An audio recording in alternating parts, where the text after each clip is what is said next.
For today's update mga kalingap, narito nga po, Viancy Mansion ribbon cutting, wala nang makakapigil pa.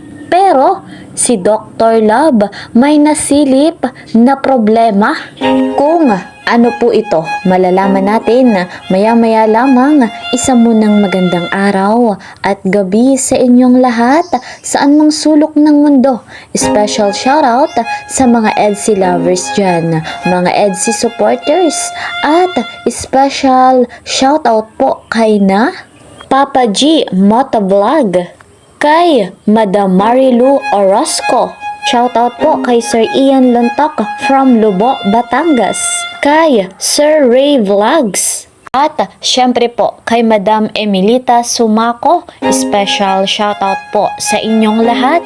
Mega love shoutout naman sa mga ka-member ko po sa Karepa, Kalingap Reactor Partner, mga OFW po dyan, mga silent viewers. Mega love shoutout po sa inyong lahat.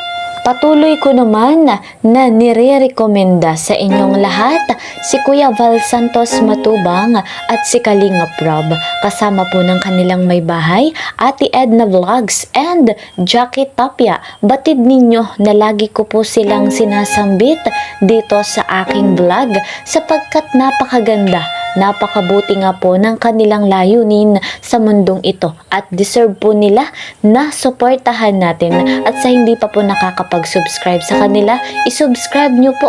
Talagang makikita ninyo na napakabuti nila. At para mas marami pang matulungan, panoorin natin yung kanilang vlogs. Malaking tulong po iyon para mas marami pang malingap. Ako naman po, si Kalingap Kel, ang inyong lingkod ay patuloy na naglalambing sa bago po sa aking munting channel.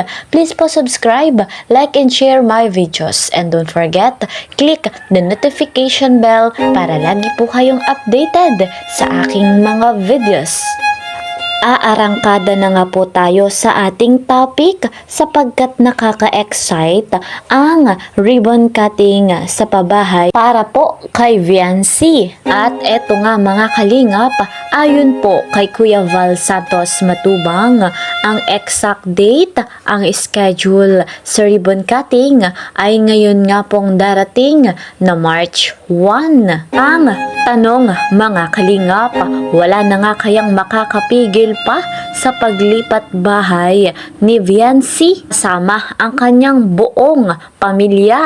Ayon naman kay Dr. Love, bago nga po umalis papuntang Hong Kong ay binisita niya ang bahay ni Viancy. Naabutan nga po ni Dr. Love ang pamilya ni Viancy na naglilinis na sa bahay.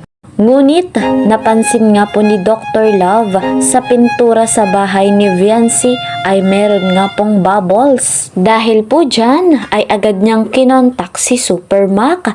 Kanya pang napansin na meron pa nga pong problema sa bahay. Meron nga daw pong sira yung bomba o yung kuhaan ng tubig doon sa bahay. Ayon naman sa tatay ni Viancy ay madali lamang daw po iyong mairesolba. Hindi naman po ganon kabigat ang problema na napansin ni Dr. Love at kanya pang ninanais at proyekto niya sa bahay ni Viancy na magkaroon nga po ng gate at ng landscaping para nga po mini garden at ninanais niya ring pagtayuan ng tindahan. Ilang araw na nga lang po ang hinihintay mga kalingap at masasabi nating lipat bahay na ng pamilya ni Viancy. Hindi po yan makakamit ni Viancy kung wala nga po ang tulong ng Team Kalingap, ni Dr. Love,